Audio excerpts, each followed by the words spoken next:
ঠাকুর শ্রী শ্রী রামকৃষ্ণদেবের সঙ্গে স্বামীজির প্রথম সাক্ষাৎকার পর্বের তৃতীয় পর্বে আলোচনা আজকে। ঠাকুর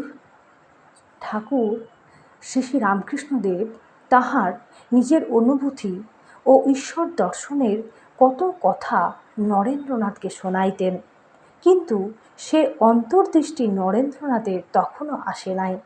বুদ্ধি ও যুক্তির সহায়তা ছাড়া বিশ্বের কোনো সত্যেরই দ্বার উদ্ঘাটন করা যায় না, বোধ হয় এ বিশ্বাস তখনও তাহার ছিল। তৎকালীন সর্ববিধ আস্তিক ও নাস্তিক ভাবধারার সঙ্গে পরিচিত নরেন্দ্রনাথ পাশ্চাত্যের বৈজ্ঞানিক দৃষ্টিভঙ্গি ও বিশ্লেষণ পরায়ণ মন লইয়া যেন আধুনিক ধারায় চিন্তাশীল সব মানুষের প্রতিনিধি রূপে ঠাকুর শ্রী রামকৃষ্ণদেবের নিকট গিয়া হাজির হইয়াছিলেন। সেই দৃষ্টিভঙ্গি লইয়াই তিনি যত রকমে পারেন যাচাই করিয়া সম্পূর্ণরূপে পরিতৃপ্ত হইয়া তবে তাহার কথা গ্রহণ করিয়াছিলেন। তাই তাহার পরবর্তীকালে কথাগুলির মধ্যে জিজ্ঞাসু হইয়া খুঁজিলে আধুনিক মনে যত রকম সন্দেহ সংশয় উঠিতে পারে তাহার সব কিছুরই নিরসন পাওয়া যায়। সেজন্য নরেন্দ্রনাথ এখন হইতে নিজের যুক্তি মার্জিত তীক্ষ্ণ বুদ্ধির আলোকে ঠাকুর শ্রী রামকৃষ্ণদেবের প্রতিটি কথা প্রতিটি আচরণ তন্ন তন্ন করিয়া লক্ষ্য করিতে লাগিলেন। বিমল পবিত্রতা, ত্যাগ ও ভগবৎ প্রেমের আকর ঠাকুর শ্রী রামকৃষ্ণদেবের চরণ প্রান্তে লুটাইয়া পড়িবার জন্য তাহার হৃদয় ছুটিয়া যাইতে চাহিল, কিন্তু বুদ্ধি তাহাকে নির্মমভাবে টানিয়া ধরিল। এরূপ করা চলিবে না। যুক্তির অগ্নি পরীক্ষায় যাহা উত্তীর্ণ হয় না, এতদিন তাহার কিছুই মানি নাই, এখন উতলা হইয়া ইহার ব্যতিক্রম করা চলিবে না। পূর্বেই বলা হয়েছে, তৃতীয়বার দক্ষিণেশ্বরে আগমনের পর হইতে নরেন্দ্রনাথ ঠাকুর শ্রী রামকৃষ্ণদেবের আচরণ এবং কথাগুলি বিশেষভাবে পরীক্ষা করিয়া দেখিয়া লইতেন। ঠাকুর শ্রী রামকৃষ্ণদেব জানিতেন যে নরেন্দ্রনাথ অকপট এবং সত্যনিষ্ঠ।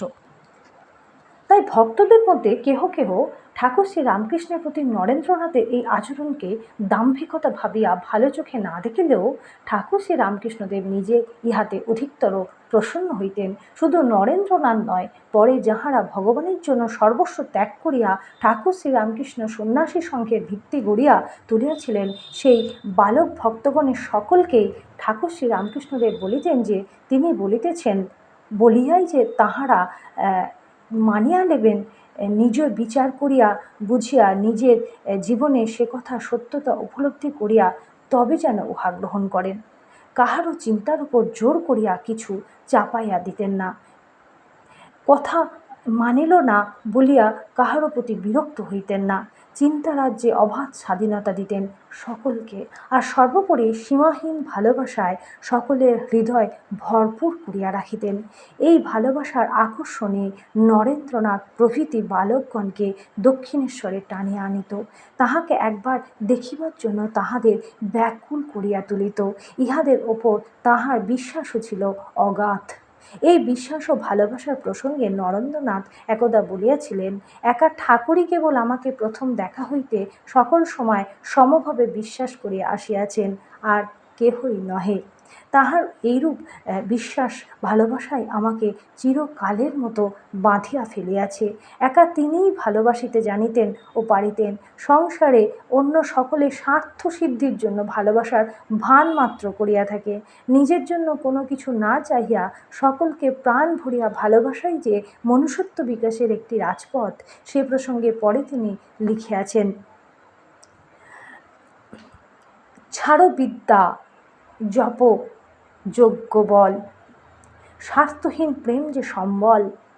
হে প্রেমিক, স্বার্থ মলিনতা অগ্নিকুণ্ডে কর বিসর্জন। ভিক্ষুকের কবে বল সুখ, কৃপা পাত্র হয়ে কিবা ফল। দাও আর ফিরে নাহি চাও, থাকে যদি হৃদয়ে সম্বল। নরেন্দ্রনাথও ঠাকুর শ্রী রামকৃষ্ণদেবকে ভালোবাসিতেন প্রাণ ঢালিয়া। একবার তাহাকে পরীক্ষা করিবার জন্য ঠাকুর শ্রী রামকৃষ্ণদেব প্রায় 1 মাস তাহার সহিত বাক্যালাপ করেননি। নরেন্দ্রনাথ আসিলেই অন্যদিকে মুখ ফিরিয়া অন্য লোকের সহিত কথা বলিতেন, তাহার দিকে ফিরিয়াও চাহিতেন না। ইহাতে নরেন্দ্রনাথের যাওয়া আসা কিন্তু বন্ধ হইল না দেখিয়া 1 মাস পরে জিজ্ঞাসা করিলেন, আচ্ছা তুই তো আসা যাওয়া করিস, আমি তো তোর সঙ্গে একটা কথাও বলি না, তবু আসিস কেন? উত্তরে নরেন্দ্রনাথ বলিয়াছিলেন, আমি কি আপনার কথা শুনবার জন্য আসি? আপনাকে ভালোবাসি, দেখতে ইচ্ছে হয়, তাই আসি। শুনিয়া ঠাকুর শ্রীরামকৃষ্ণদেব বলিয়াছিলেন, তুই বলে এতটা অবহেলা সইতে পারলি, অন্য কেউ হলে কবে সরে পড়ত? গুরু শিষ্যের পরস্পরের প্রতি এই অগাধ ভালোবাসার মধ্যেই নরেন্দ্রনাথের শিক্ষালাভ ও লক্ষ্যলাভ।